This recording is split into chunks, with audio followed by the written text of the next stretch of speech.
आप कहते हो ना कि हमें फ्यूचर के बारे में सोचना चाहिए, तो मैं भी वही कर रही हूँ।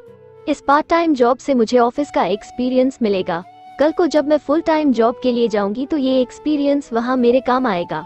जो वो कह रही थी वो सही भी था, पर कॉलेज और जॉब कैसे मैनेज करेगी?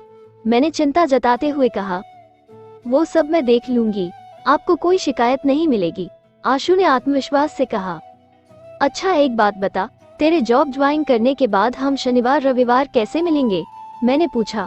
आशु के पास मेरी इस बात का कोई जवाब नहीं था। We will figure out something. आशु बोली। No, you have to figure out something. मैंने हंसते हुए सारी बात आशु पर डाल दी। आशु भी मुस्कुराने लगी और उसने जिम्मेदारी ले ली। मैंने आशु का माथा चूमा और उसने मुझे कसकर अपनी बाहों में जकड़ लिया। मैं खुश था कि वो अब जिम्मेदारी उठाना चाहती है, पर वो ये नहीं जानती थी कि ये फैसला इतना आसान नहीं जितना वो सोच रही है। पिछली बार जब उसने नीतू मैडम का प्रोजेक्ट ज्वाइन किया था तब वहाँ मैं भी काम करता था और आशु के लिए मैं सहारा था, पर नए ऑफिस में नए लोगों के साथ करना इतना आसान नहीं था। कम से कम आशु के लिए तो बिल्कुल आसान नहीं होगा। मैं चाहता तो ये बात मैं आशु को समझा सकता था, पर वो शायद इस बात को नहीं मानती। जब खुद एक्सपीरियंस करेगी तब मानेगी। उसके ऑफिस का पहले दिन मैं उसे खुद छोड़ने गया। मेन गेट पर उसे ऑल दी बेस्ट कहा और आशु मुस्कुराते हुए अंदर चली गई। उस दिन आशु ने मुझे 100 बार फोन किया, कुछ न कुछ पूछने के लिए। वो बहुत नर्वस थी और छोटी छोटी चीजें जैसे कि फाइल कैसे सेव करते हैं पूछने लगी।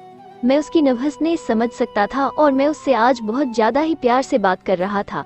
4-5 दिन लगे आशु की नर्वसनेस खत्म होने में, पर अब हमारा शनिवार रविवार मिलने का प्रोग्राम कम होने लगा था।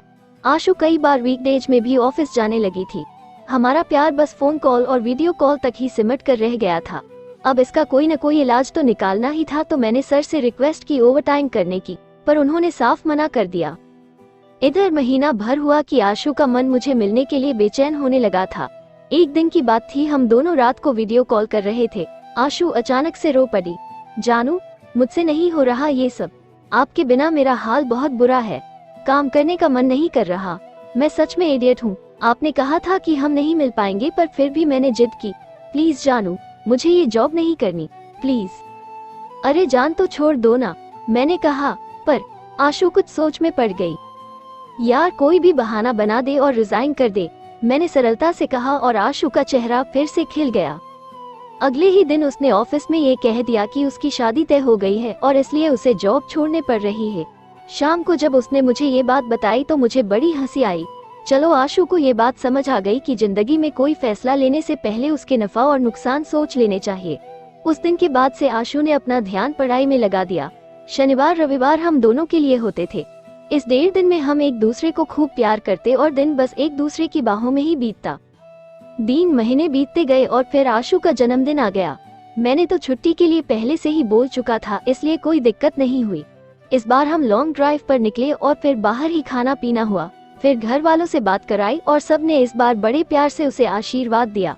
अगले दिन चूंकि ऑफिस था तो इसलिए हम वो रात साथ नहीं गुजार पाए, पर आशु को इसका जरा भी गिला नहीं था क्योंकि उसने पूरा दिन बहुत एंजॉय किया था।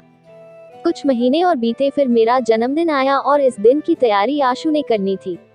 रात को ठीक 12:01 पर उसने मुझे कॉल किया और बर्थडे विश किया। फिर अगली सुबह मैं उसे लेने पहुंचा और आशु ने सीधा शॉपिंग जाने को कहा।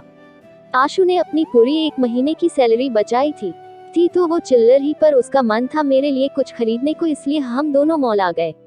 शर्ट की प्राइस देखकर आशु को उसकी सैलरी पर हंसी आ गई और वो बोली, इतने में तो मुश्किल से एक शर्ट पैंट आएगी।